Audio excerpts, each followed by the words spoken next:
नमस्कार सम्पूर्ण सामाजिक सञ्जालका मित्रहरूमा यहाँहरूले पृष्ठभूमिमा देख्न सक्नुहुनेछ। म आज यो भरतपुर महानगरपालिका वडा नम्बर 27 अन्तर्गत पश्चिम चितवनका थारू मौजाहरू मेघौली, तेलौली, भङ्गाहा, पटिहानी लगायत जितपुरका थारूहरूले पूजा गर्दै आएको शक्तिपीठ भोजराज बाबाको परिसरबाट यहाँहरूलाई छोटो जानकारीमूलक यो सूर्य भ्लगमा यहाँहरूलाई म स्वागत गर्न चाहन्छु। यहाँहरू देख्दै हुनुहुनेछ यो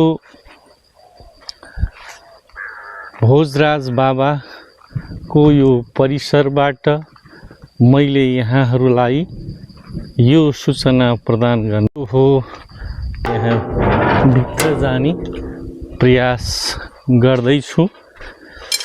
यहाँहरू देख्न सक्नुहुनेछ यो भोजराज बाबाको परिसरबाट यो 108 शिवलिङ्गहरू यहाँ रहेका छन्। तसर्थ पनि यो ठाउँ धार्मिक आस्थाको ठाउँ हो जस्तो लाग्छ मलाई। यहाँ परापूर्व कालदेखि थारू समुदायले पूजाआजा गर्दै आएको यो पवित्र भूमि, विशेष गरेर थारू समुदायले यहाँ थारू समुदाय प्रकृति पूजक भएको हुनाले प्रकृतिका पूजा गर्छन्। तसर्थ उनीहरूको घर, उनीहरूको सामूहिक मठ मन्दिर हुँदैन, तर पनि उनीहरू प्रकृतिलाई पूजा गर्छन्। बेथरी खोलाको छेउमा अवस्थित यो जुन भोजराज बाबाको मन्दिर हो, यो मन्दिरमा परापूर्व कालदेखि थारू समुदायले संसारी पूजा गर्दै आउने, गाउँमा महामारी नफैलियोस्, लक्ष्मीले बास गरून् अनि घर परिवारमा सुख शान्ति समृद्धि छाओस्, त्यसरी नै पशुधनको रक्षा होस्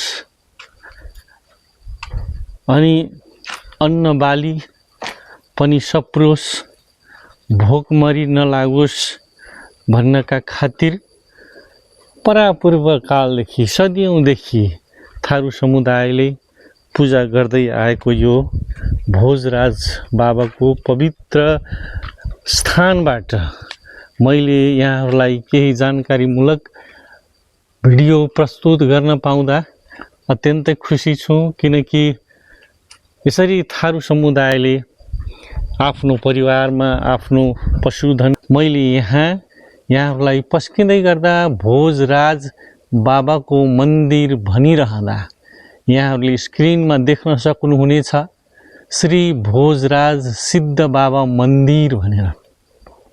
पछिल्लो समय जब चितवनमा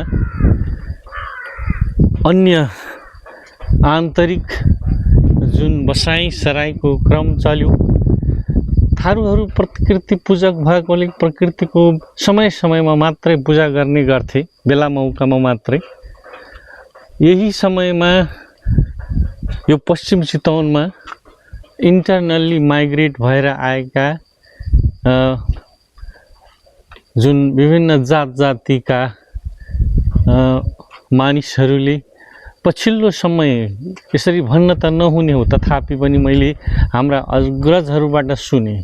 यहाँहरूलाई यो पनि म जानकारी गराउँ, थारू समुदायमा भोजराज बाबा भनेर चिनिने यो मन्दिर श्री भोजराज सिद्ध बाबा मन्दिर भनेर अहिले नामाकरण गरिएको छ। मैले पछिल्लो समय मैले फोन वार्ताबाट पनि मैले बुझ्ने प्रयास गरेँ कि यो भोजराज बाबामा के अहिले पनि समस्त थारू समुदायले पश्चिम चितवनका थारू समुदायले यहाँ पूजा गर्छन् त भनेर मैले जान्ने प्रयास गर्दा अहिले यो भोजराज मन्दिरमा वास्तवमा एक प्रकारले भन्दै गर्नु पर्दाखेरि थारूहरूको उपस्थिति रहेनछ। उहाँहरूले बेला बेलामा संसारी पूजा र अन्य प्रकृतिका पूजाहरू गर्दै गर्दाखेरि यो ठाउँमा अहिले उहाँहरूलाई पूजा गर्न दिइँदो रहेनछ।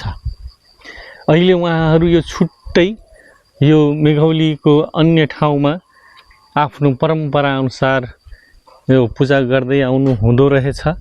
यसरी एउटा प्रापूर्व कालदेखि जतिखेर यहाँ अन्य जात जातिको कुनै उपस्थिति थिएन, भूमिपुत्र थारूहरूले नै यहाँको जल जमिनलाई सञ्चित गरेर आफ्नो अस्तित्वलाई बचाइराख्दाको अवस्थामा यो भोजराज बाबाको स्थापना र पूजा अर्चना गर्दै गरेका थारू समुदायलाई यो भोजराज बाबाको परिसरमा आएर पूजा उनीहरूले गर्न नपाउने भन्ने जुन कुरो सुन्न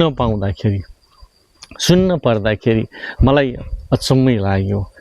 यसरी सदियौँदेखि पूजा गर्दै आएका थारू समुदायलाई यो ठाउँमा पूजा अर्चना गर्न त्यो बन्देज लगाउन नहुने हो।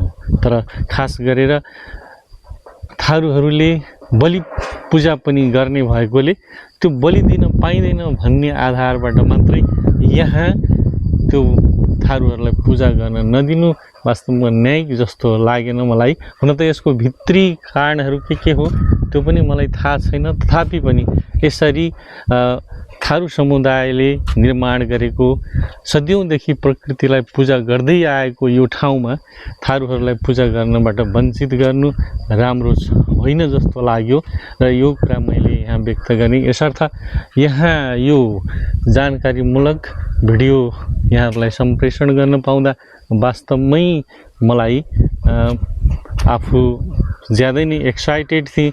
यो भोजराज बाबाको सन्दर्भमा मैले यहाँ पश्चिम चितवनका अग्रज हरिश्चन्द्र महतोबाट केही जानकारी लिने प्रयास गरेका थिएँ। त्यसरी नै मेघौलीका हाम्रा अग्रज हुनुहुन्छ मायाराम महतोबाट केही जानकारी लिने प्रयास गरेँ।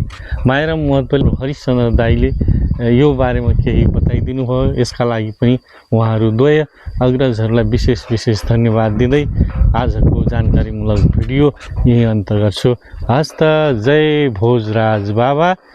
सम्पूर्ण थारू जनजातिहरूको कल्याण होस्, यसो वृद्धि होस् भन्दै यो सानो भिडियो यही अन्त्य गर्छु। हस्त जय थारू।